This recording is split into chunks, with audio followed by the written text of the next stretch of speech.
respected ulama, shuyukh, brothers, children.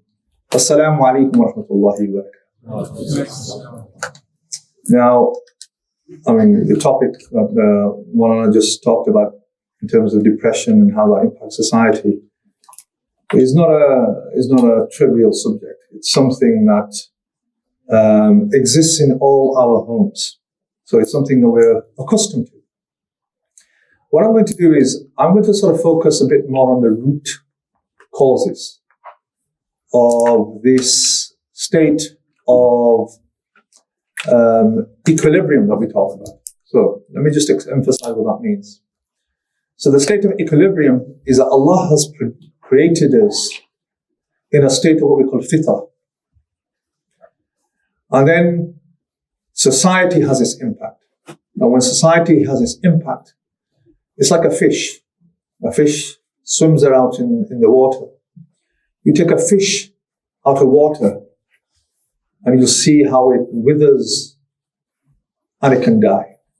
In a similar way, as insan and the way Allah has created us, if we are taken out of our true environment, then the outcome of that will be we will wither and our hearts will die. Now, the first thing you have to really understand here is that we're not made for the dunya. Insan was not made for the dunya. The asl abode for insan is Jannah. That's our asl abode. So we're in a hostile environment.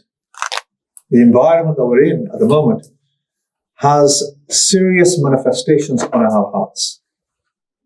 Mal hayata dunya illa matar ghurur. The life of this dunya is nothing but deception. So we run away headless. Headless meaning without reason, but just solely through our hawa, solely through our desires. We run with our desires around the dunya seeking for pleasure and seeking for happiness. Whereas happiness is only the traversing street that leads you to shaitan. How do we see this? I'm just going to make some reflection. I mean, it really relates a lot with what Maulana was talking about in today's society. And when I don't talk just solely from an Islamic perspective. I'm talking solely from a scientific perspective. Okay. So we have an interesting individual who is a non-Muslim, and he died around about, I think, 1930s, late 1930s.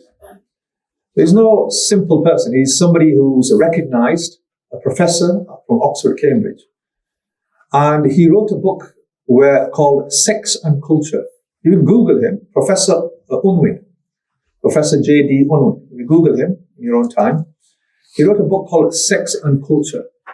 And in that book, he put down some really interesting things. So he studied, and his main area was studying, well, he was what we call a cultural anthropologist or ethnographer. And what they do is they study society. They study what factors build a society, what factors break a society. So he was a professor, he studied this for quite a number of years. He wrote immense amounts of journal articles and books on the subject. Interestingly, his real interest seemed to be on sexuality. When he was asked this, why do you focus so much on sexuality? He said, this is a very important factor that destroys a whole society. That's an interesting point. So he's written a whole book on this. He's written a few books on the same subject, but this one was really popular. In fact, a lot of academics of his time said that this is one of the best books out there on social anthropology.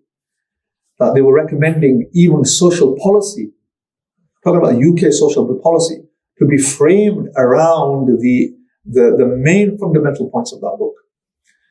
Anyway, so I'll just point out some of the things that he did. So he studied approximately 80 sort of cultural ethnicities. And he studied 8 civilizations. So amongst those civilizations was the Roman Empire. Interestingly, he didn't study the Islamic empire. I'm not sure why, but he did. But you can understand how Orientalists used to think at that time. They had Islamophobia was on a different level at that time than it is compared to today.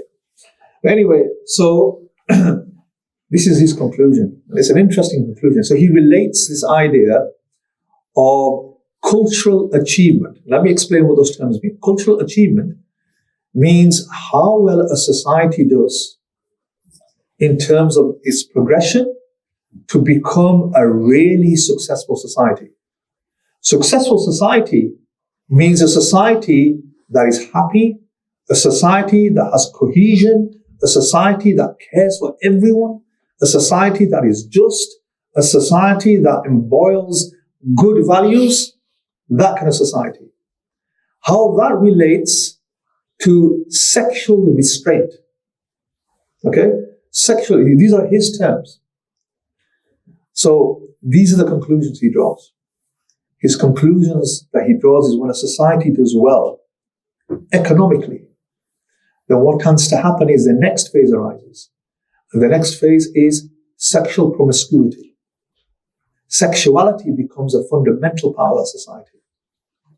To that degree that there's a lot of sexual exploitation, a society becomes fundamentally obsessed with sexuality.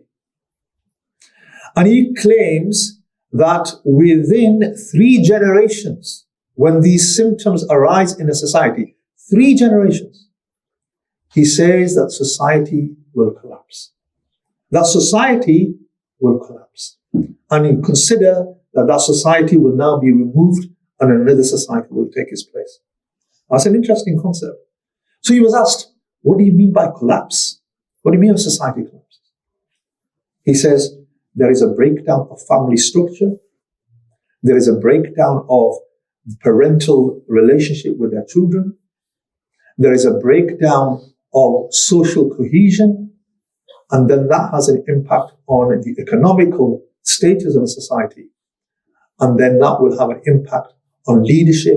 That will have an impact on issues that will arise from that, such as immense depression, suicide, and all these attributes that we're slowly, gradually seeing more and more in our families. Now, that says a lot. Now, I know, if you were to even look back, sexuality has become a very fundamental part of Western society. Whether we deny or not, it has become a very fundamental part of Western society. To that degree that we have pornography, which is, a multi-billion pound industry, multi-billion-dollar industry. And it's available at the tip of your fingers. We have society which exploits people to sell, consumers, to sell to them solely on the basis of sexuality. So you can see the kind of society that we're living in. This has been going on now since the 1980s. Probably even earlier than that. So you're looking at 3 generations, you're talking about 50 years. In 50 years, and I really fear this, our society is going to collapse. And I will show you and demonstrate to you how that's happening. Now, we are Muslims. You have a very clear identity. Whether you're British, whether you're French, whether you're Pakistani, Bangladeshi, Indian, whatever you are, at the end of the day, you're a Muslim. And Allah subhanahu wa ta'ala has given us very clear roots and understanding of what our nature is as people. And I'm going to identify this and relate it to what our role is in this society. First and foremost, it's important to understand that what we are doing as Muslims as minority Muslims living in the West, is we have slowly and gradually taken up the culture which is foreign to us. A culture which is foreign to us. A culture that is foreign to our nature as Muslims. Now, I'm not criticizing some very valuable aspects of Western society. There are some very valuable aspects of Western society. Yeah? So I'm not criticizing Western society on the basis of that. But there are certain elements in terms of, under the guise of liberty, that have become very, very problematic. Not just for non-Muslims, but for Muslims especially. So on the basis of this, you will see, for example, you will see how there are certain values. So he talks about, it's really interesting actually, he talks about this idea of prenuptial arrangements before marriage. So he talks about alpha marriage and beta marriage. What does that mean? Alpha marriage is when a person has no prenuptial arrangement. You know, it's really interesting because if you think about British culture, arranged marriage was a very common feature of their culture. If you look at their royalty, you see that the royalty, they had arranged marriages. So they didn't even meet, or probably had a initial very small conversation, and then they were married, and their marriage was arranged. So he talks about how this kind of nature, what that did was it produced people who didn't have a preoccupation with sexuality. So what they saw is, and if you don't have a preoccupation with sexuality, then the question is, where do you invest your time, your energy? These people started investing their time in intellectual pursuits, in pursuits that related to the community, in pursuits that developed society. And this produced powerful communities. Then he said there are slowly, what tends to happen is you get what they call a beta marriage. That's not actually what we consider as a marriage. But what he was saying there, these are prenuptial arrangements, like dating.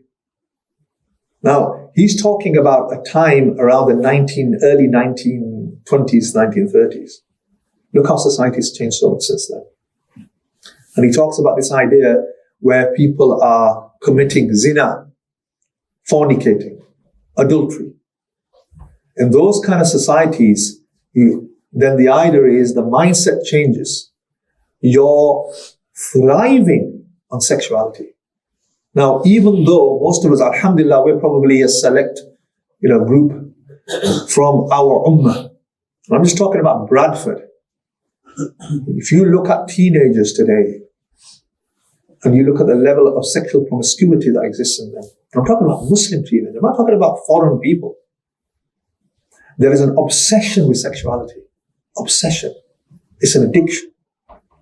And because of that, you will see weak people. You will see weak societies. You will see our society crumbling. Now, for those of you who don't know me, I practice as a GP as well, so I'm a general practitioner. Wallahi, in the 20 years that I practice as a GP, I've never seen depression like I've seen today. I have repeatedly, this is something that's unprecedented, where patients ring. I serve a majority Muslim community. So 90% of my population, my sort of registered patients are Muslim from different backgrounds. So I don't identify with Pakistani, Bangladeshi, Indian, whatever. And we have quite a multicultural mix. We have people from Africa, we have people from other parts of the Middle East, and so forth. Men, 40, 50, 60-year-old men crying on the phone. Crying, help me. And only recently, probably this is completely unprecedented for me, over the last few months, 2 suicides. One woman, middle 30s, just recently had a child, hung herself. One woman who's in her 60s, some of us, that's like your mother, burnt herself to death in her garden. So these are not overdose. Can you imagine the mental state of these individuals before they kill themselves? These are anger, hate for themselves. And this is only, the product of, certain mental situations that they've been exposed to and what they've presented in just recently. But it just goes to show that, there are many, many things that is deranging our fitra. Society is having a huge impact on us. And the worst thing about it is we don't even know it's doing it. So Okay, we had societies where we had war-stricken societies. We had societies where there was serious poverty. Yeah. We have societies where they have oppressive leadership. Yeah. And because of that, they're limited, they don't get food, they don't get education, and they're struck with war. But at the end of the day, there was some element of unity amongst their relatives. There was some element of unity amongst friends in those kind of societies. Now we live in a society where the fabric of who we are is being ripped from us. And I'm talking about us in terms of father and daughter and son and wife. Completely ripped apart. Now, if I was to ask you, what is the most common illness which kills? Then the most obvious answer to that would be heart disease. Most common illness. And I was just reading an article very recently, and it's even considered as an illness now. The most common illness that kills is loneliness. The most common illness that kills is loneliness. You live in a family, but they're lonely. And, all you have to do, and I have employees who are non-Muslim, I engage with non-Muslims quite regularly. And when I look, because I just have an inquisitive mind, I always interested in how they live. And I look at the way they live, and I think, Allah, don't ever let the Muslims live like this. Because the life they lead is just horrendous. They have no understanding. Even we have to some degree, even though society's moved on quite a bit, we have some kind of relationship with our parents. They have no relationship with their parents. Even my children were saying, that, some non-Muslim children, the way they talk to their parents and the way they call their parents by their first name. And, the way they talk to them, they swear within the conversation of the parents. And now you're slowly seeing these qabihat, these evil deeds and culture and rancid attributes entering into our families, where our children talk like that. There's no sense of authority, completely sexualized. And this is become a very serious illness. And now you're seeing those symptoms of depression in Muslim communities. You're seeing suicide. You're seeing suicidal. There was a research that was done in America by a reputable Al-Khali Center, and the research they did there was in terms of suicide rates in Muslims. I always see America as being 10 years ahead of us in terms of being completely assimilated in the Western world. Yeah, and their suicide rates are going exponential. I'm talking about Muslim communities. So we recognize there's a problem, and we need to deal with this problem. Now, there are some very interesting points to be made here. So I first make reference to Imam Ghazali's Ihya Ulumuddin, because I teach that kitab, and I've been teaching for a while, and there's some really useful points in that kitab, and I'm just going to make some reflection on that, because first of all, you need to understand what Imam Ghazali tried to do. He recognized the moral decline in his time. So he recognized that even ulama, he talks about that they actually learn, gain knowledge, but they don't act upon the knowledge. So he realized because of that reason, there was a lack of spiritual development in society. And what he means by spiritual development is that connection that they had with Allah subhanahu wa ta'ala. He realized that was diminishing. So he wrote a whole kitab, Ihya Ulumuddin. So this is a revival of the Islamic sciences. Those sciences that we're learning, why are you talking about reviving Islamic sciences? Well, surely those sciences still exist. He said, no, it needs to be revived. It needs to be revived from a spiritual perspective. That it's not just about knowledge, it's about how you change and reform as a person with that knowledge. So in there, there's one particular chapter where he talks about the concept of i'tidal. So he has a number of different kitabs. So Kitab Riyadat al-Nafs, wa Tahzib al-Akhlaq, wa Mu'alaj al-Amrad al-Qalb. So he has this kitab that is basically regarding exerting the nafs, and really organizing the character, and treating the illnesses of the heart. And then he has one particular section with بيان الطريق الذي يعرف به الإنسان عيوب نفسه. So he talks about a few other things in there. This is like a chapter where he has the approach in which a person recognizes the deficiencies of his heart. Now, I talk to you in this language, and most of you have probably never been accustomed to even that language. What do you mean heart? You mean diet and exercise? What do you mean, exerting the nafs? What does that mean? What do you mean by exerting it? So we're not even accustomed to the language of our tradition. So he talks about this idea of i'tidal, moderation. And the only way that you can judge and recognize moderation is when you look at it from a historical perspective. So if you go as far back in history as you can, and then you look at your time as how you're living today, then you can truly reflect on the spectrum of where society is today, and then you know what the middle way is.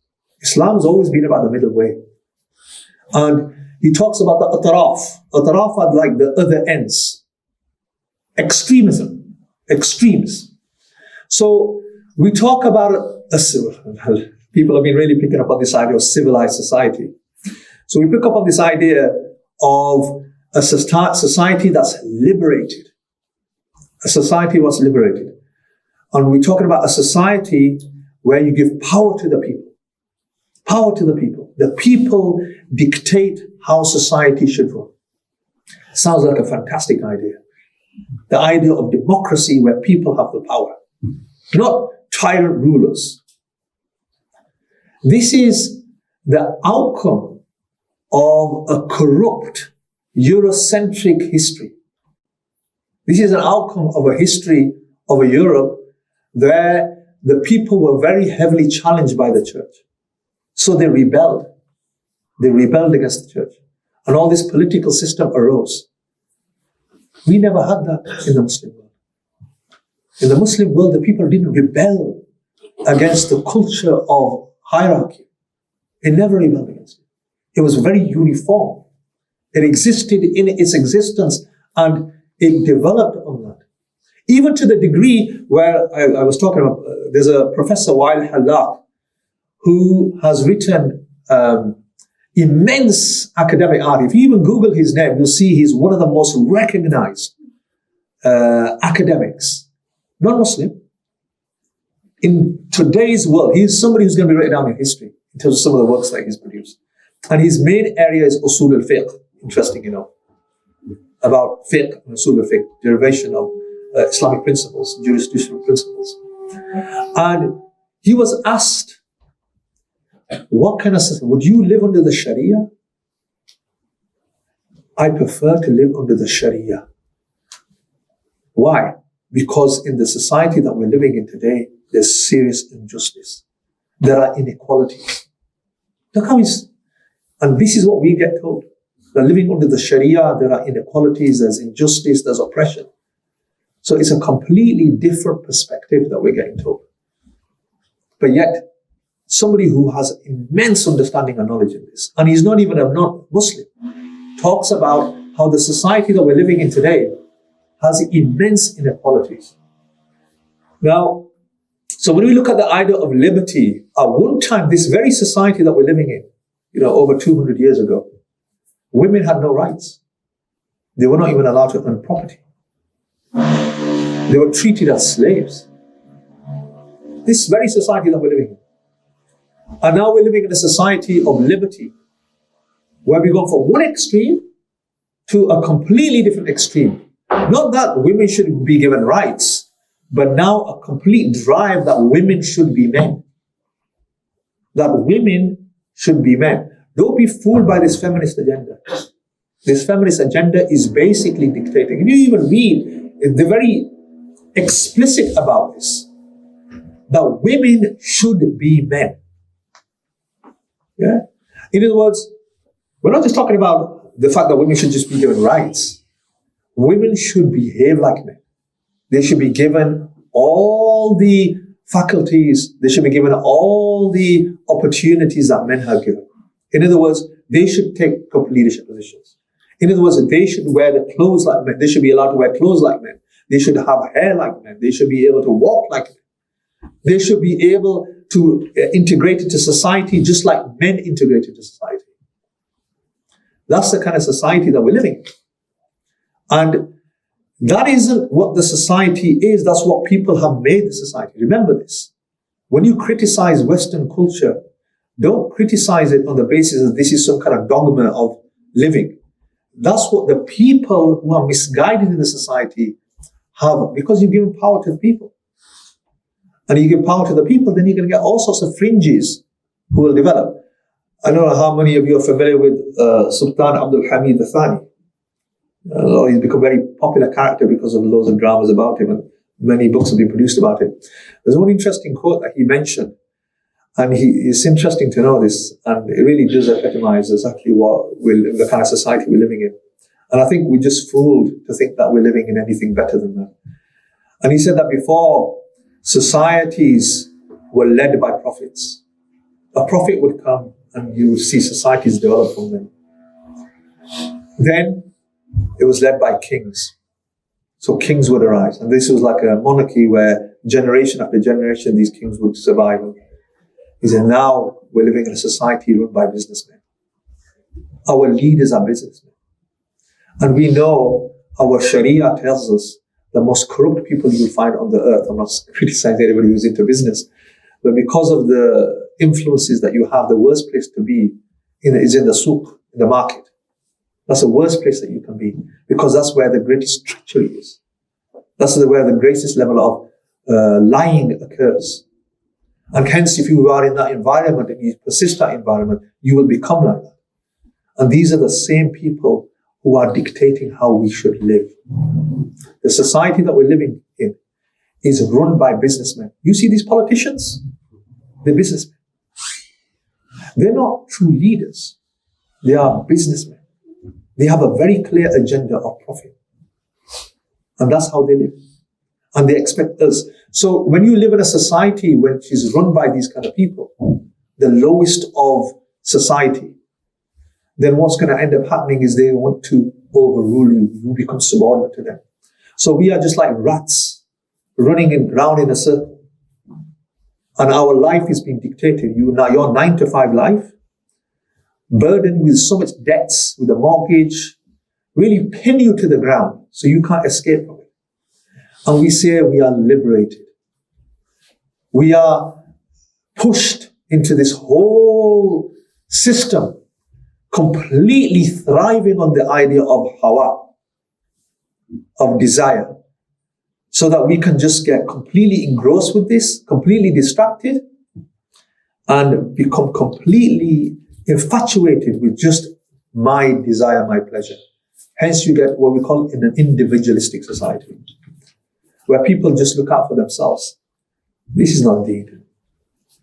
Islam has been teaching us to be communitarian, not individualistic. Very big problem.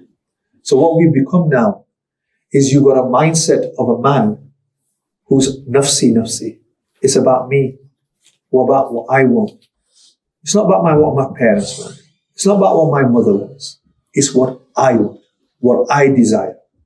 I have these desires. I want to live my desires. I live for the dunya, and I live those desires. So you see many teenagers, you see many young people running like headless chickens, no akal, no nothing, no reasoning, using what I call the R brain. R brain is an instinctive, animalistic component of us. We call it the nafs. They run around with nafs. They're just a nafs running around.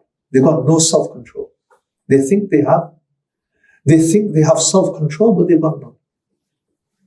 But rather they run around in this prison, imprisoned in this way, thinking that they are liberated, but yet they are imprisoned as slaves in a system. And this is this kind of society that we're living in. And then you have women who are the same, individualistic, my ideas, my pleasures, and what are we trying to do? We get them into a wedlock. Is that marriage going to work? Is that marriage going to work? Are these people going to give time to their children? Are these people going to invest in the future of their children? Rather, the man will want his own. So what you have now, and Mufti Sahib will tell you, phone after phone, what are my rights? What are my rights? Remember, when Islam talks about the rights of women and men within a marriage, this is the had. This talks about the borders of justice within a marriage. People are now on the fringes of those borders. That they're asking, what is my right? A woman's asking, what is my right with my husband because my husband is not fulfilling my rights? And these are the most common questions that you're going to ask people asking. And now it's gone beyond that. Now children are asking, what are my rights as a child? Because my father, my mother are not fulfilling my rights. What are my rights as a child? They're not fulfilling my rights. And then the parents come and they ask, my children are not fulfilling my rights. So there's a whole question of rights, but yet we're so busy looking up there when reality we should be looking here in the heart. What we have become. What we have become. Now, then, so Imam Ghazali, as I was talking about earlier on, he talks about these amarad al-qulub. And there are many examples of this. Allah subhanahu wa ta'ala talks about this repeatedly, many, many different parts of the Quran.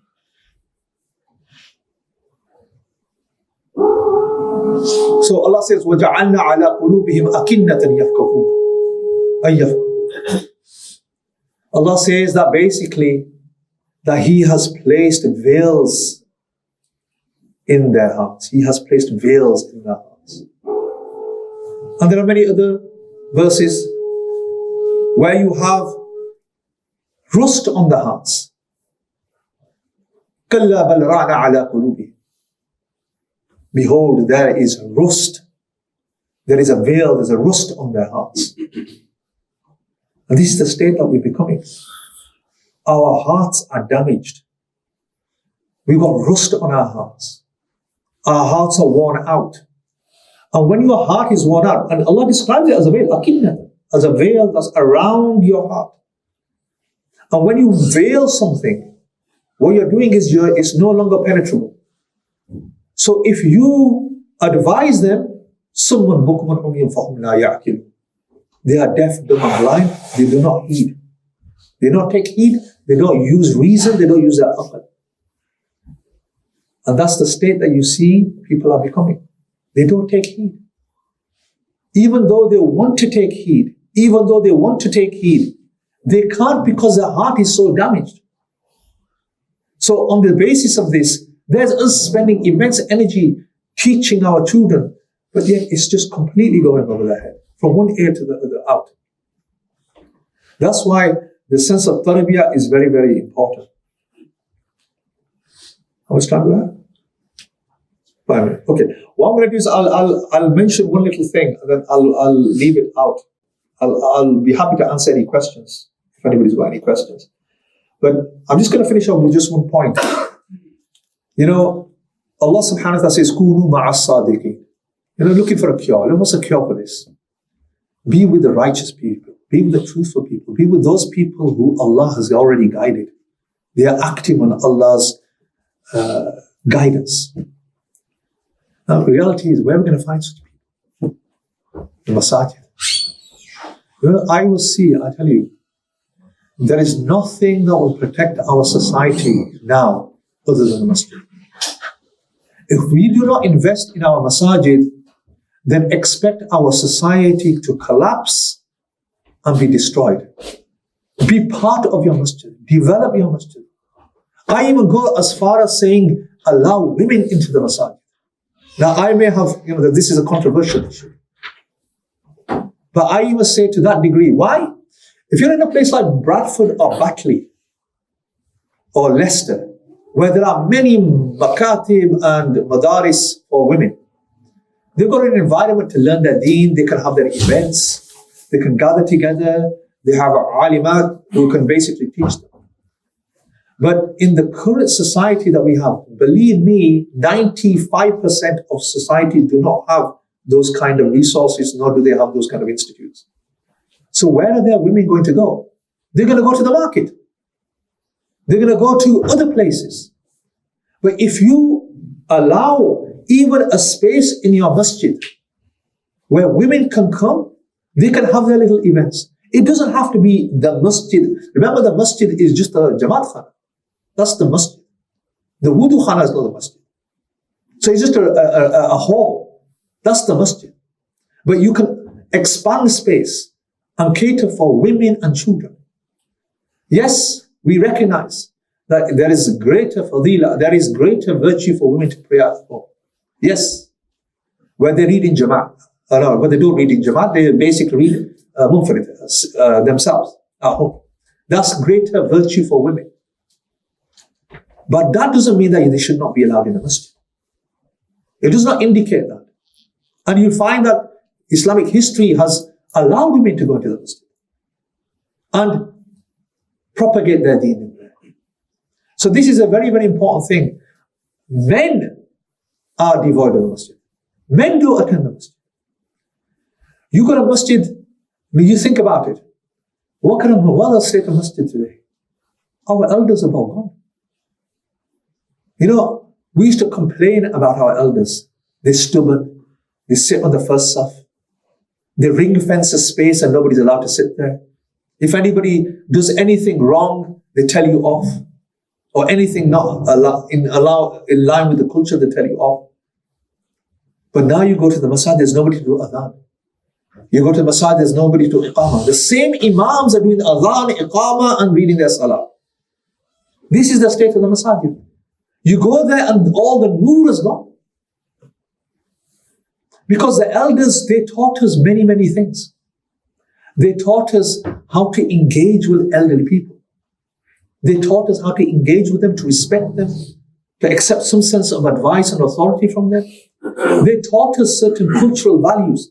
How you sit in a masjid with the Quran in your hand. How you worship Allah. How you cry to Allah.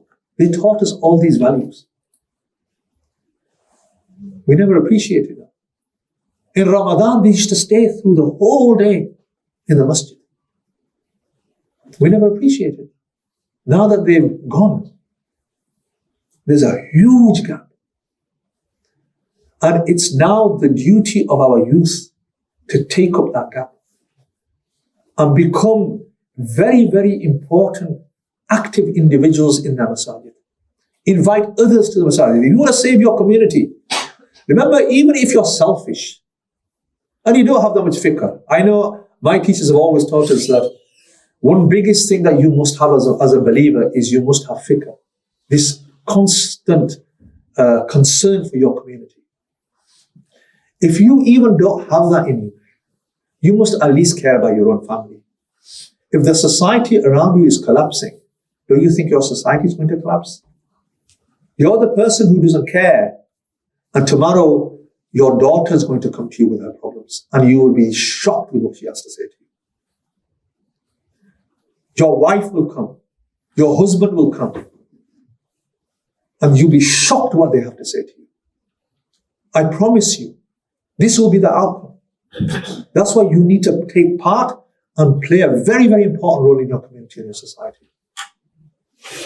This is the most important place. Think about it.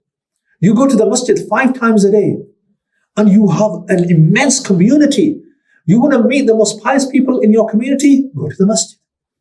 That's where they gather. You go there 5 times a day, you'll get to know them. That fraternity will grow. You start caring for the elders when you know each other. You'll have doctors there. You'll have all sorts of professions of people in there. You'll become a close-knit community. And then when person's unwell, you'll want to meet them. Why is he not there for Fajr? We're concerned. Go to his house. Let's go and see him. That community fraternity will grow on the basis of this. A masjid in a locality that is heaving, you know that community is healthy. A masjid in a community, or even a community without a masjid, you know that society is very ill. and you know that there are serious issues in that place. This is a very simple solution. And it requires not just the elders, it requires especially the youth. When the youth become a very, very important part of the masjid, you will see society change around that masjid. Very, very important aspect of this. So anyway, I'll open up to maybe one or two questions. So just one or two questions, inshallah. Then if anybody has any questions, then inshallah, no problem. Anybody has anything they would like to say? No? So no, inshallah, maybe. I think I've said enough. Inshallah. Okay, may Allah subhanahu wa ta'ala guide us. May Allah subhanahu wa ta'ala give us a righteous heart, a heart with akhlaq. The Prophet sallallahu alaihi wasallam said, "Inna bu'ithtu liyutammima maqarim al-akhlaq." I came solely to purify, to make your hearts perfect, make your character perfect. So we need to embody this, and the only way we're going to embody this is to sit with those people whose character is perfect, so that we can learn how they talk to Allah, how they connect to Allah, how they cry to Allah, how they are in how they eat, how they drink, how they sit, how they cry, how they talk. And inshallah, then we will learn that, and we can teach our children that. And this is how our tradition follows.